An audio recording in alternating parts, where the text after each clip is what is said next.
For as long as I can remember, I have always been a writer. The stories I made were based on medieval fantasies, samurais and knights with supernatural abilities that allowed them to compete in cinematic battles, slay fire-breathing dragons, and even challenge the very gods above. Yet, the stories I would write weren't fitting for a novel, a movie, a show, or even a comic book. For years, this passion of mine, the source of my very pride, was nothing more than a hobby. That was, until I met him. Mother, wouldst thou truly lordship sanction in one so bereft of light?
During my first semester at USC, I was able to realize the depths of the rabbit hole that goes into creating games.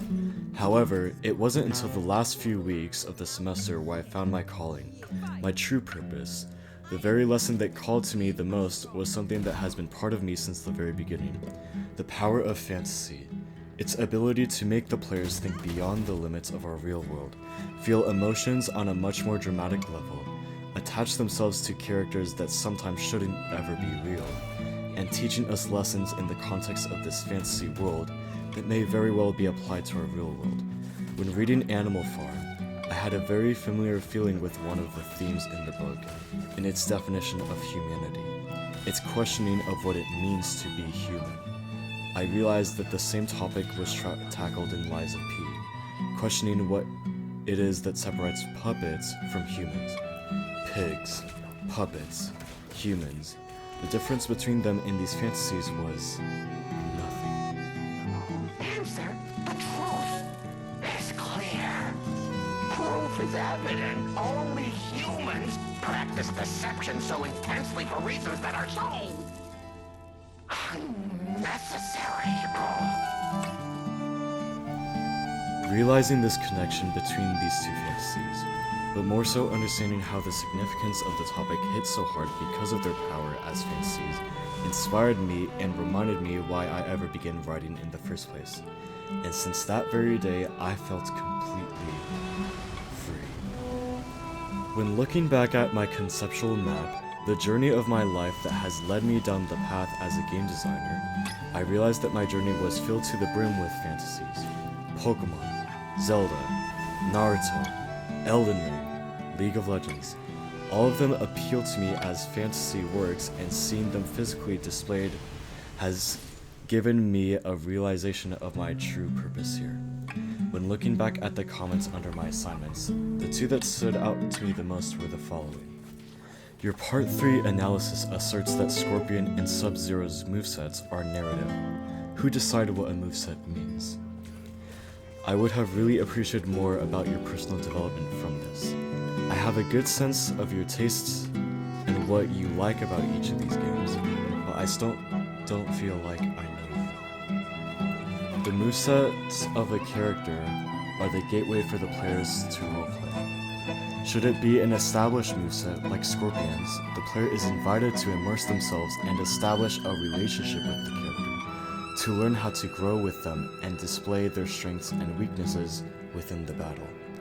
Players who pick Scorpion will not have the ability to utilize ice magic, heavy attacks, or fly around the arena, but instead are allowed to grow as assassins, teleporting behind their enemies, throwing their chain knife to pull the opponents in, or counter ice with their own fireballs. The movesets establish the characters as a part of the narrative because its relationship to their personalities, strengths, and weaknesses, and roles in the story of the game. What I have learned on my journey through my map is how to appreciate these fantasy characters for their movesets, the narratives that are brought from them, but to also connect that to the real world and my own self. I am a creative thinker who loves to write, play video games, and go to the beach to play some sports. My strengths beyond these roles come in my ability to think about the bigger picture, care for others over myself, and work hard to achieve my goals in life, even if it means going through physical or emotional pain along the way. That is my moveset, and should I have been a video game character, that is my narrative that connects the player to the rest of the story as a whole.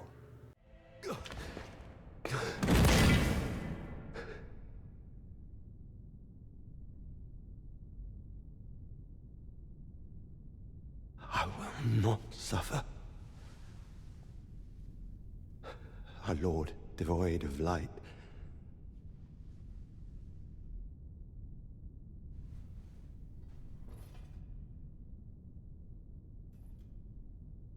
No, Mother. Forgive me.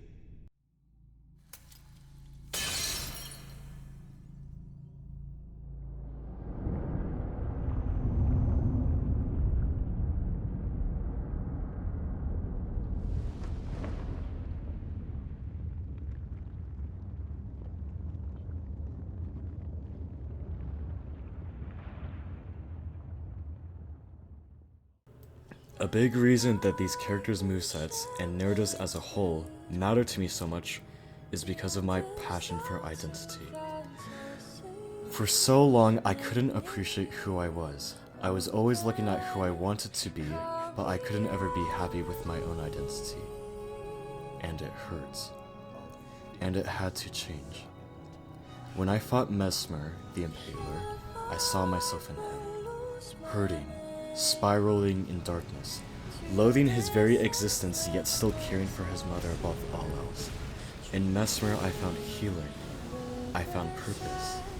I found realization of the person I was, and the journey I was on to becoming who I wanted to be. I am happy to say that as of recent, I have finished that journey in becoming the man I've wished to be for so long, and it all came from the concept of identity. Mesmer was my inspiration to appreciate myself, but also the #1 reason I joined USC's game program in the first place, so that I may one day create characters that other boys like me may see in themselves, characters with identities that are as real as they are fantasy. So that brings me here, at the end of the course and the beginning of my journey as a developer. In a world where AAA games take 5 years minimum to make, over 16,000 games releasing on Steam a year, and without the financial freedom of a large studio, what will I do? I will write, create, and develop narratives of fantasy that are intended for players to relate to the characters in identity. Characters with movesets that demonstrate chaos, patience, strength, mobility, relentlessness, and courage. Characters who face enemies that would serve as emotional or mental obstacles in our real world while appealing to a fantasy reality, such as dragons that invoke rage, hordes of enemies that remind us of all the overwhelming voices that may intrude our heads at our weakest moments, and enemies who change and develop to become our closest companions, allowing us to realize that we are never really alone.